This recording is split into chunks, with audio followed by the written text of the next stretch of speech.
ನಮಸ್ಕಾರ. ಎಲ್ಲರೂ ಹೆಂಗಿದ್ದೀರಿ? ನೀವೆಲ್ಲರೂ ಚೆನ್ನಾಗಿದ್ದೀರಾ ಅಂತ ಅನ್ಕೊಂಡಿದ್ದೀನಿ. ಯಾರಿಗೆಲ್ಲ ರೋಟಿ ಕರಿ ಅಂದರೆ ಇಷ್ಟ ಅಂಥವ್ರು ಈ ವಿಡಿಯೋಗೆ ಕಮೆಂಟ್ ಮಾಡಿ. ರೋಟಿ ಕರಿ ಅಂದ ತಕ್ಷಣ ರೆಸ್ಟೋರೆಂಟ್‌ಗೆ ಹೋಗ್ಬೇಕು, ಅಲ್ಲೇ ನಾವು ತಿನ್ನಬೇಕು, ಮನೇಲಿ ಮಾಡೋದಕ್ಕಾಗೋದಿಲ್ಲ. ಹೆಂಗಪ್ಪ ಮನೇಲಿ ಮಾಡೋದು ಅಂತ ಯೋಚನೆ ಮಾಡ್ತಿದ್ರೆ ಈ ವಿಡಿಯೋ ಅಂಥವ್ರಿಗೆ ಯೂಸ್ ಆಗುತ್ತೆ ಅಂತ ಹೇಳ್ಬೋದು. ತುಂಬಾನೇ ಈಸಿಯಾಗಿ ಮನೇಲೇ ಮಾಡ್ಕೊಳ್ಬೋದು. ಅದು ಹೆಲ್ತಿ ವೇನಲ್ಲಿ ಅಂದರೆ ಗೋಧಿ ಹಿಟ್ಟು, ಮೈದಾ ಹಿಟ್ಟು ಎರಡನ್ನೂ ಸೇರಿಸಿ ನಾವು ಹೆಲ್ತಿ ವೇನಲ್ಲಿ ರೋಟಿನ ಮಾಡ್ಕೊಳ್ಬೋದು. ತುಂಬಾನೇ ಚೆನ್ನಾಗಿರುತ್ತೆ. ಅದನ್ನ ಸಿಂಪಲ್ ಆಗಿ ಮಾಡೋದನ್ನ ಹೇಳ್ಕೊಡ್ತೀನಿ. ಬನ್ನಿ ಹೆಂಗ್ ಮಾಡೋದಂತ ತೋರಿಸ್ಕೊಡ್ತೀನಿ. ಅಬ್ಬಬ್ಬಬ್ಬ ಲ್ಯಾಟ್ರಿ. ಬನ್ನಿ ಅದನ್ನ ಯಾವ ತರ ಮಾಡೋದು ಅಂತ ತೋರಿಸ್ತೀನಿ. ಇಲ್ಲಿ ನಾನು ಲೋಟದಲ್ಲಿ ತಗೊಳ್ತಾ ಇದ್ದೀನಿ.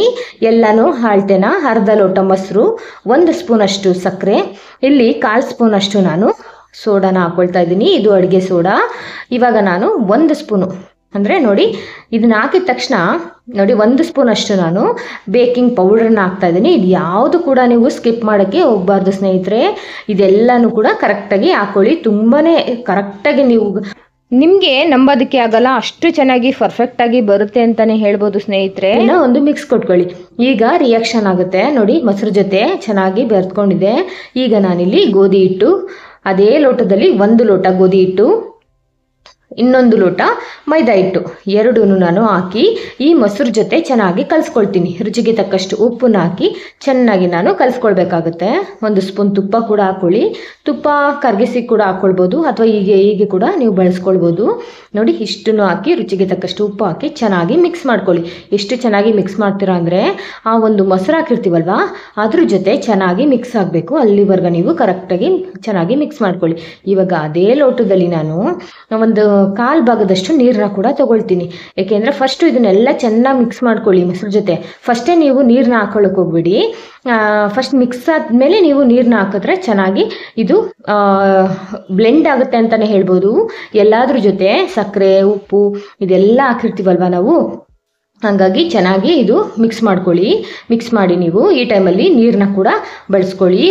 ನೋಡಿ, ಅರ್ಧ ಬಟ್ಲು ತೊಗೊಂಡಿದ್ದೀನಿ, ಅಂದರೆ ಅರ್ಧ ಲೋಟ. ಅದರಲ್ಲಿ 1/4 ಭಾಗದಷ್ಟೇ ನಾನು ಹಾಕ್ಕೊಂಡಿರೋ ಅಂಥದ್ದು. ಈಗ ಹಾಕಿ ಎಷ್ಟು ಚೆನ್ನಾಗಿ ಮಿಕ್ಸ್ ಮಾಡ್ತೀರಾ ನೀವು ಅಂದರೆ, ತಣ್ಣೀರನ್ನ ಯಾವುದೇ ಕಾರಣಕ್ಕೂ ಹಾಕಕ್ಕೆ ಹೋಗಬೇಡಿ, ಬಿಸಿನೀರನ್ನ ನೀವು ಬಳಸಬೇಕಾಗುತ್ತೆ. ಎಷ್ಟು ಚೆನ್ನಾಗಿ ನಾದಬೇಕಾಗುತ್ತೆ ಅಂದರೆ, ನೀವು ಎಷ್ಟು ಚೆನ್ನಾಗಿ ನಾದ್ತೀರಾ ಹಿಟ್ಟನ್ನ ಪೂರ್ತಿಯಾಗಿ ನಿಮ್ಮ ಕೈಯಲ್ಲಿ ಒಂಚೂರು ಅಂಟಬಾರ್ದು, ಆ ಥರ ನೀವು ನಾದಬೇಕಾಗುತ್ತೆ. ನೋಡಿ, ಈ ಥರ ಎಲ್ಲೂ ನಿಮಗೆ ಈ ಕೈಗೆ, ಪಾತ್ರೆಗೆ ಎಲ್ಲ ಬಿಟ್ಟು ಒಂದು ಕಡೆ ರೌಂಡಾಗಿ ಬಾಲ್ ಥರ ಬರಬೇಕದು. ಅಲ್ಲಿವರೆಗೆ ನೀವು ಚೆನ್ನಾಗಿ ನಾದ್ಕೊಳ್ಬೇಕು. ನೋಡಿ ಎಷ್ಟು ಚೆನ್ನಾಗಿ ಬರ್ತಾ ಇದೆ ಅದು. ಇವಾಗ ನಾನು ಇದಕ್ಕೆ 1 ಸ್ಪೂನ್ ಅಷ್ಟು ಎಣ್ಣೆನ ಕೂಡ ಬಳಸ್ತಿದ್ದೀನಿ. ಏಕೆಂದರೆ ತುಪ್ಪ 1 ಸ್ಪೂನ್ ಆಲ್ರೆಡಿ ಹಾಕಿದ್ದೀವಿ ನಾವು. ಈಗ 1 ಸ್ಪೂನ್ ಎಣ್ಣೆ ಹಾಕಿ ಚೆನ್ನಾಗಿ ಇದನ್ನು ಇನ್ನೊಂದ್ಸಲಿ ನಾದ್ಕೊಳ್ಬೇಕಾಗುತ್ತೆ. ಎಷ್ಟು ಚೆನ್ನಾಗಿ ನಾದಿದ್ದೀವಿ ನೋಡಿ. ಈ ಥರ ನಾದ್ಬಿಟ್ಟು ನೀವು ಏರ್ಟೈಟ್ ಬಾಕ್ಸಲ್ಲಿ ಎತ್ತಿಟ್ಕೊಳ್ಬೇಕಾಗುತ್ತೆ. ಅಂದರೆ ಒಂದು ಟವಲ್ ಕೂಡ ಮುಚ್ಚಿಡ್ಬೋದು. ನಾನು ಇಲ್ಲೊಂದು ಬಾಕ್ಸ್ ಹಾಕ್ಕೊಳ್ತಾ ಇದ್ದೀನಿ. ಸ್ವಲ್ಪ ಎಣ್ಣೆನ ಸವರಿ ಇದನ್ನು ಹಾಕಿದ್ರೆ ಇದು ಉಬ್ಬಿಟ್ಟು ಡಬಲ್ ಆಗುತ್ತೆ ಅಂತಲೇ ಹೇಳ್ಬೋದು. ಒಂದು ಕರ್ಚಿಫ್ನ ನಾನು ಇದ್ರ ಮೇಲೆ ಹಾಕಿ ಅದನ್ನು ಕ್ಯಾಪ್ ಕೂಡ ಇದ್ರ ಮೇಲೆ ಹಾಕ್ಕೊಳ್ತಾ ಇದ್ದೀನಿ. ನೋಡಿ, ಟೈಟಾಗಿ ಹಾಕಿ 2 ಅವರ್ ನೀವು ಮುಟ್ಟಕ್ಕೆ ಹೋಗಬೇಡಿ. ನೀವೇನಾದರೂ ಮಧ್ಯಾಹ್ನ ಮಾಡ್ತೀರಾ ಅಂದರೆ ಬೆಳಗ್ಗೆನೇ ಇದನ್ನು ಕಲಸಿಟ್ಬಿಡಿ, ತುಂಬ ಚೆನ್ನಾಗಾಗುತ್ತೆ. ಇವಾಗ ನೋಡಿ ತೆಗಿತೀನಿ, ಎಷ್ಟು ಅರಳ್ಕೊಂಡಿರುತ್ತೆ ಇದು. ನೋಡಿ, ಡಬಲ್ ಆಗಿದೆ. ಯಾವ ಥರ ಅಂತ ತೋರಿಸ್ತೀನಿ ನಿಮಗೆ. ನೋಡಿ, ಈ ಥರ ಬರಬೇಕು ರೋಟಿ. ನೀವು ಅದರಲ್ಲಿ ದೊಡ್ಡ ಹಂಡೆ ಎಲ್ಲ ಇಟ್ಟು ಮಾಡ್ತಾರಲ್ವ ರೆಸ್ಟೋರೆಂಟಲ್ಲಿ, ನಾವು ತವದಲ್ಲೇ ಕೂಡ ಅಷ್ಟೇ ಪರ್ಫೆಕ್ಟಾಗಿ ನಿಮಗೆ ನಂಬೋಕ್ಕೆ ಆಗಲ್ಲ ಸ್ನೇಹಿತರೆ.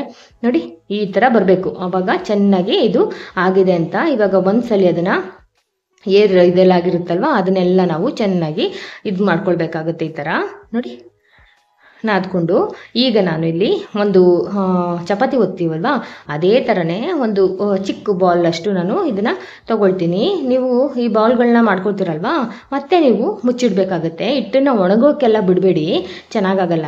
ನೋಡಿ, ಇಷ್ಟಪ್ಪ ತೊಗೊಂಡು ಇವಾಗ ಏನು ಮಾಡಬೇಕಂದ್ರೆ ಟಿಪ್ಸ್ನ ಫಾಲೋ ಮಾಡಿ ಸ್ನೇಹಿತರೆ. ಇದನ್ನು ನಾವು ಜಾಸ್ತಿ ಹಿಟ್ಟು ಹಾಕ್ಕೊಂಡು, ಅಂದರೆ ಪದೇ ಹಿಟ್ಟು ಹಾಕ್ಕೊಂಡು ನಾವು ಲಟ್ಟಿಸ್ಬಾರ್ದು. ಏಕೆಂದರೆ ತವದ ಮೇಲೆ ಬೇಯಿಸ್ತೀವಲ್ವ, ಆ ತವ ಉಲ್ಟ ಮಾಡಿದಾಗ ಅದು ಕೆಲವೊಂದ್ಸಲಿ ಬಿದೋಗ್ಬಿಡುತ್ತೆ. ಈ ರೋಟಿ ಇರುತ್ತಲ್ವ, ಕೆಲವೊಂದ್ಸಲಿ ಬಿದೋಗ್ಬಿಡುತ್ತೆ. ಏಕೆಂದರೆ ಹಿಟ್ಟು ಜಾಸ್ತಿ ಇದ್ದರೆ ಅದು ತವಕ್ಕೆ ಅಂಟ್ಕೊಳ್ಳಲ್ಲ. ಹಾಗಾಗಿ ನೀವು ಒಂದ್ಸಲಿ ಹಿಟ್ಟು ಹಾಕಿರ್ತೀರಲ್ವ, ಕರೆಕ್ಟಾಗಿ ನಾನು ಹೇಳಿದ ಥರನೇ ನೀವೇನಾದರೂ ಹಿಟ್ಟನ್ನು ಕಲಿಸ್ಕೊಂಡಿದ್ರಿ ಅಂದರೆ ತವದಿಂದ ಈ ಒಂದು ರೋಟಿ ಬಿಡಲ್ಲ. ಇವಾಗ ನಾನು ಒಂದು ಅರ್ಧ ಸ್ಪೂನ್ ಅಷ್ಟು ಎಳ್ಳನ್ನು ಹಾಕ್ಕೊಳ್ತಾ ಇದ್ದೀನಿ, ಬಿಳಿ ಎಳ್ಳು. ನೀವು ಸ್ಕಿಪ್ ಕೂಡ ಮಾಡ್ಕೊಳ್ಬೋದು, ಇಲ್ಲ ಅಂದರೆ ಇತ್ತು ಅಂದರೆ ಖಂಡಿತ ಹಾಕ್ಕೊಳ್ಳಿ, ತುಂಬಾ ಚೆನ್ನಾಗಾಗುತ್ತೆ. ನೋಡಿ, ಈ ಥರ ರೌಂಡ್ಗೆ ನೀವು ಲಟ್ಟಿಸ್ಕೊಳ್ಳಿ ಚೆನ್ನಾಗಿ ರೋಟಿನ. ಲಟ್ಸಾದ್ಮೇಲೆ ನೀವು ಈ ಥರ ಆದಮೇಲೆ ಎಳ್ಳು ಚೆನ್ನಾಗಿ ಅದರಲ್ಲಿ ಅಂಟ್ಕೊಳ್ಳುತ್ತೆ ನೋಡಿ. ಈ ಥರ ಆಗಿ ರೌಂಡ್ಗೆ ನೀವು ಮಾಡ್ಕೊಳ್ಳಿ, ಅಥವಾ ರೌಂಡಿಗೆ ಬರಲಿಲ್ಲ ಅಂದ್ರೂ ಏನೂ ಪರವಾಗಿಲ್ಲ ಸ್ನೇಹಿತರೆ. ನೀವೇನಾದರೂ ಫಸ್ಟ್ ಟೈಮ್ ಮಾಡ್ತಾಯಿದ್ದೀರಾ ಅಂದರೆ ರೌಂಡಿಗೆ ಚಪಾತಿ ಒತ್ತಕ್ಕೆ ಬರಲ್ಲ ಅಂದರೆ ಪರವಾಗಿಲ್ಲ, ಏನೂ ಇದಾಗಲ್ಲ. ಈ ಥರ ಮಾಡ್ಕೊಂಡಾದ್ಮೇಲೆ ನಾವು ಒಂದು ಪ್ಲೇಟ್ಗೆ ಇದನ್ನು ಇಟ್ಕೊಳ್ತೀನಿ. ಪ್ಲೇಟ್ಗೆ ಯಾಕೆ ಇಟ್ಕೊಳ್ತೀನಿ ಅಂದರೆ ನಾನು ಇದನ್ನು ನಾವು ಒತ್ತೋ ಮಣೆ ಇರುತ್ತಲ್ಲ ಅದ್ರ ಮೇಲೆ ನೀರು ಹಾಕ್ಬಿಟ್ಟು ನಾವು ಮಾಡಿದ್ವಿ ಅಂದರೆ ನೀರೆಲ್ಲ ಬಿದ್ದರೆ ಮತ್ತೆ ನೆಕ್ಸ್ಟ್ ರೋಟಿ ಮಾಡೋಕ್ಕೆ ಒಂಥರ ಅಂಟ್ಕೊಂಡಾಗ ಅನಿಸುತ್ತೆ ಅಂತ ಒಂದು ಪ್ಲೇಟ್ಗೆ ಹಾಕ್ಕೊಂಡು ಒಂದು 2 ಸ್ಪೂನ್ ಅಷ್ಟು ನೀರನ್ನ ಹಾಕಿ ಅದಕ್ಕೆ ಸವರ್ಕೊಂಡಿದ್ದೀನಿ. ಯಾವ ಸೈಡು ನೀವು ನೀರನ್ನ ಹಾಕಿರ್ತೀರ ನೋಡಿ ಅದೇ ಸೈಡು ಈ ಥರ ಮೇಲಿಂದ ಸ್ವಲ್ಪ ಒತ್ಬಿಡಿ. ಈ ಥರ ನೋಡಿ, ಆ ನೀರು ಯಾವ ಸೈಡ್ ಇರುತ್ತೆ ಆ ಸೈಡು ತವದ ಮೇಲೆ ಹಾಕ್ಬೇಕು ನೀವು, ಆಯಿತಾ. ಇವಾಗ ಹಾಕ್ಬಿಟ್ಟು ನೋಡಿ, ಇವಾಗ ಉಬ್ಬಿ ಬರುತ್ತೆ. ಅದು ಉಬ್ಬಿ ಬಂದಾಗ ನೀವು ಅದನ್ನು ಉಲ್ಟಾ ಮಾಡಬೇಕಾಗುತ್ತೆ. ಅದನ್ನು ಕೂಡ ನಿಮಗೆ ತೋರಿಸ್ತೀನಿ. ತುಂಬ ಈಸಿ ಸ್ನೇಹಿತರೆ. ಈ ಥರ ನಾನಿಲ್ಲಿ 4 ಜನಕ್ಕಾಗೋಷ್ಟು ನಾನು ರೋಟಿನ ಮಾಡ್ಕೊಂಡಿದ್ದೀನಿ. ನಾನು ಮಾಡಿರುವಂಥದ್ದು ಒಂದು 10 ರೊಟ್ಟಿಯಿಂದ 12 ರೊಟ್ಟಿವರೆಗೂ. ನೋಡಿ ಈ ಥರ ಉಬ್ಬಿ ಬಂತಲ್ವಾ. ಇವಾಗ ನಾವು ಈ ತವಾನ ಉಲ್ಟಾ ಮಾಡಬೇಕಾಗುತ್ತೆ. ನೀವು ತವಾನ ಸ್ವಲ್ಪ ವೆಯ್ಟ್ ಕಮ್ಮಿ ಇರೋದನ್ನ ತೊಗೊಂಡ್ರೆ ಉಲ್ಟಾ ಮಾಡೋಕ್ಕೆ ಈಸಿ ಆಗುತ್ತೆ. ತುಂಬ ಭಾರ ಇರೋವಂಥ ತವಗಳನ್ನ ತೊಗೊಂಡ್ರೆ, ಇಡ್ಕೆ ಇಲ್ಲದೆ ಇರೋವಂಥ ತವಗಳನ್ನ ತೊಗೊಂಡ್ರೆ ನಿಮಗೆ ಕಷ್ಟ ಆಗುತ್ತೆ ಉಲ್ಟಾ ಮಾಡಬೇಕಾದ್ರೆ. ಇನ್ನೊಂದನ್ನು ಕೂಡ ನಾನು ತೋರಿಸ್ತೀನಿ ನೋಡಿ ಎಷ್ಟು ಪರ್ಫೆಕ್ಟಾಗಿ ಆಗಿದೆ ಅಂತ. ನೋಡಿ ರೆಡಿ ಆಯಿತು ರೋಟಿ. ನೋಡಿ ಅಲ್ಲಿಗೆ ರೆಸ್ಟೋರೆಂಟ್ಗೆ ಹೋಗಿ ರೋಟಿ ಕರಿನ ತಿನ್ನಬೇಕು ಅಂತ ಏನೂ ಇಲ್ಲ ಸ್ನೇಹಿತರೆ. ಈಸಿಯಾಗಿ ಮನೇಲೇನೆ ಹೈಜಿನಿಕ್ಕಾಗಿ ನಾವು ಮಾಡ್ಕೊಳ್ಬೋದು. ತುಂಬ ಈಸಿ. ನೋಡಿ ಇವಾಗ ನಾನು ಇದ್ರ ಮೇಲೆ ಬೆಣ್ಣೆ ಅಥವಾ ತುಪ್ಪ, ಎಣ್ಣೆ ಏನು ಬೇಕಾದರೂ ನೀವು ಹಾಕ್ಕೊಳ್ಬೋದು. ಬೆಣ್ಣೆನ ಕರಗಿಸ್ಕೊಂಡಿದ್ದೀನಿ. ಈಗ ನಾನು ಇದ್ರ ಮೇಲೆ ಬೆಣ್ಣೆ ಹಾಕ್ತೀನಿ. ನೋಡಿ ಎಷ್ಟು ಶೈನಿಂಗ್ ಬರುತ್ತೆ ಅಂದರೆ ಬಟರ್ ರೋಟಿ ತೊಗೋತೀವಲ್ವ ನಾವು, ಸೇಮ್ ಅದೇ ಥರ ಬರುತ್ತೆ ಸ್ನೇಹಿತರೆ. ಎಲ್ಲೂ ಕೂಡ ನಿಮಗೆ ಡಿಫ್ರೆನ್ಸು ಅಂತ ಮನೇದು ಮಾಡಿರೋದು ಅಂತ ಗೊತ್ತೇ ಆಗಲ್ಲ. ಅಷ್ಟು ಚೆನ್ನಾಗಿ ಇದು ಬರುತ್ತೆ ಅಂತಲೇ ಹೇಳ್ಬೋದು. ಬಿಸಿ ಬಿಸಿ ರೋಟಿಗೆ ನೀವು ಏನು ಬೇಕಾದ್ರೂ ದಾಲ್ ಮಾಡ್ಕೊಳ್ಬೋದು, ಅಥವಾ ವೆಜಿಟೇಬಲಿಂದ ಕರೀಸ್ನ ಮಾಡ್ಕೊಳ್ಬೋದು. ಏನು ಬೇಕಾದರೂ ಮಾಡಿಕೊಂಡು ಈವನ್ ಚಟ್ನಿ ಕೂಡ ಮಾಡ್ಕೊಳ್ಬೋದು. ಏನು ಮಾಡೋಕ್ಕಾಗಿಲ್ಲ ಅನ್ನೋರು ನೋಡಿ ಕರೆಕ್ಟಾಗಿ ಪರ್ಫೆಕ್ಟಾಗಿ ಆಗಿದೆ. ಈ ಥರ ನೀವು ಇನ್ನೊಂದು ನಿಮಗೆ ತೋರಿಸ್ತೀನಿ, ಈಸಿಯಾಗಿ ಮಾಡ್ಕೊಳ್ಬೋದು. ಅದನ್ನು ನೋಡಿ ಮತ್ತೆ ತಗೊಂಡು ಈ ಥರ ಇದು ಮಾಡಿಕೊಂಡು ಇದನ್ನು ನಾವು ಒಂದು ಚಪಾತಿ ಥರ ಒತ್ಕೊಳ್ಬೇಕಾಗುತ್ತೆ. ಚಪಾತಿ ಅಷ್ಟು ತೆಳ್ಳಗೆ ಒತ್ತೋ ಅವಶ್ಯಕತೆ ಇಲ್ಲ ಸ್ನೇಹಿತರೆ. ಈ ರೋಟಿನ ನೋಡಿ ಈ ಥರ ಇಟ್ಕೊಂಡು ನೀಟಾಗಿ ಇದನ್ನು ಲಟ್ಟಿಸ್ಕೊಳ್ಳಿ. ನೋಡಿ ಈ ಥರ ಲಟ್ಟಿಸ್ಕೊತಾ ಇದ್ದೀನಿ. ಲಟ್ಟಿಸ್ಕೊಂಡು ನೀವು ಮತ್ತೆ ಒಂದು ಅರ್ಧ ಎಳ್ಳಿತ್ತು ಅಂದರೆ ಎಳ್ಳನ್ನು ಕೂಡ ಹಾಕಿದ್ರೆ ಚೆನ್ನಾಗಿರುತ್ತೆ ಟೇಸ್ಟು. ಸಣ್ಣದಾಗಿ ಕೊತ್ತಂಬರಿ ಸೊಪ್ಪನ್ನು ಕೂಡ ಕಟ್ ಮಾಡಿ ಹಾಕೊಂಡ್ರೆ ಬಟರ್ ರೊಟ್ಟಿ ಹೋಟ್ಲಲ್ಲೇ ತಿಂದು ಅಷ್ಟು ರುಚಿಯಾಗುತ್ತೆ. ಇವಾಗ 2 ಸ್ಪೂನ್ ನೀರು ಹಾಕಿದ್ದೀನಿ. ನೀರನ್ನ ನಾವು ಯಾವ ಸೈಡ್ ಹಾಕಿರ್ತೀವಿ ಆ ಸೈಡ್ ಮೇಲೇ ತವದ ಮೇಲೆ ಅದೇ ಸೈಡಲ್ಲಿ ಹಾಕಬೇಕು, ಇಲ್ಲ ಅಂದರೆ ಅಂಟಲ್ಲ. ನಾನು ಅದಕ್ಕೆ ಹೇಳಿದ್ದು ಹಿಟ್ಟನ್ನು ಜಾಸ್ತಿ ಹಾಕಿ ಲಟ್ಸಕ್ಕೆ ಹೋಗಬೇಡಿ. ಈ ಟೈಮಲ್ಲಿ ಏನಾದರೂ ನಾವು ತವಕ್ಕೆ ಈ ಥರ ಹಾಕ್ತೀವಲ್ವ, ಅವಾಗ ಹಿಟ್ಟಿಟ್ಟಿದ್ರೆ ಅದೇನಾಗುತ್ತೆ ತವದಿಂದ ಬೀಳೋ ಸಾಧ್ಯತೆ ಇರುತ್ತೆ ಮೊಗ್ಚಾಕ್ದಾಗ ನಾವು. ಅದಕ್ಕೋಸ್ಕರ ನಾನು ಹೇಳಿದ್ದು ಹಿಟ್ಟನ್ನು ಜಾಸ್ತಿ ಹಾಕಿ ಲಟ್ಸಕ್ಕೆ ಹೋಗ್ಬೇಡಿ. 1 ಟೈಮ್ ಹಾಕಿದ್ರೆ ಸಾಕು. ಕರೆಕ್ಟಾಗಿ ನೀವು ಹಿಟ್ಟನ್ನು ಕಲಿಸ್ಕೊಂಡಿದ್ರಿ ಅಂದರೆ ಹಿಟ್ಟನ್ನು ಜಾಸ್ತಿ ಹಾಕಿ ಲಟ್ಸೋ ಅಂಥ ಅವಶ್ಯಕತೆನೇ ಇರಲ್ಲ. ನೋಡಿ ಎಷ್ಟು ಚೆನ್ನಾಗಿ ಎಲ್ಲ ಕಡೆ ಉಬ್ಬಿ ಬರ್ತಾ ಇದೆ. ಉಬ್ಬಿ ಬಂದ ತಕ್ಷಣ ನಿಮಗೆ ಗೊತ್ತಾಗುತ್ತೆ. ಯಾವಾಗ ಉಬ್ಬಿ ಬರುತ್ತೆ ನೋಡಿ ಆವಾಗ ನೀವು ಇದನ್ನು ಉಲ್ಟಾ ಮಾಡಬೇಕಾಗತ್ತೆ.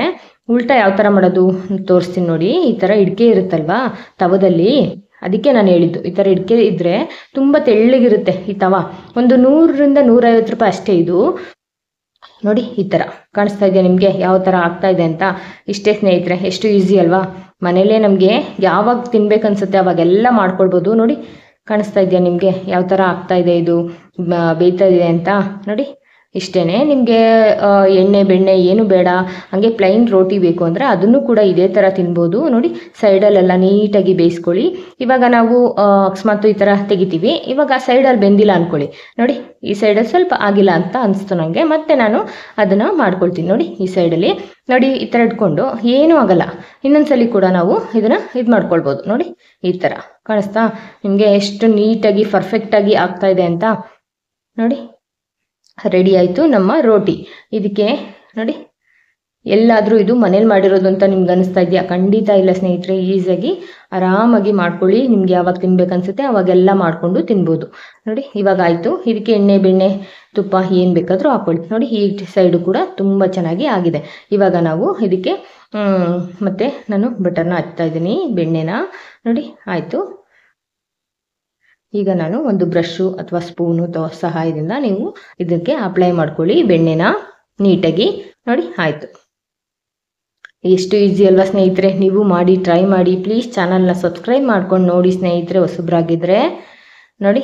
ಆಯಿತು, ಇದಕ್ಕೆ ಒಂದು ಪನ್ನೀರ್ದು ನಾನು ಪನ್ನೀರ್ ಬಟರ್ ಮಸಾಲಾನ ಮಾಡ್ಕೊಂಡಿದ್ದೀನಿ. ಇದಕ್ಕೆ ಬೆಸ್ಟ್ ಕಾಂಬಿನೇಷನ್ ಅಂತಲೇ ಹೇಳ್ಬೋದು. ನಾರ್ತ್ ಇಂಡಿಯಾ ಸ್ಟೈಲಲ್ಲಿ ಮಾಡಿಕೊಂಡ್ರೆ ತುಂಬಾ ಚೆನ್ನಾಗಿರುತ್ತೆ. ನೋಡಿ ಎಷ್ಟು ಚೆನ್ನಾಗಿ ಕಾಣಿಸ್ತಾ ಇದೆ ಅಲ್ವಾ ನಿಮಗೆ.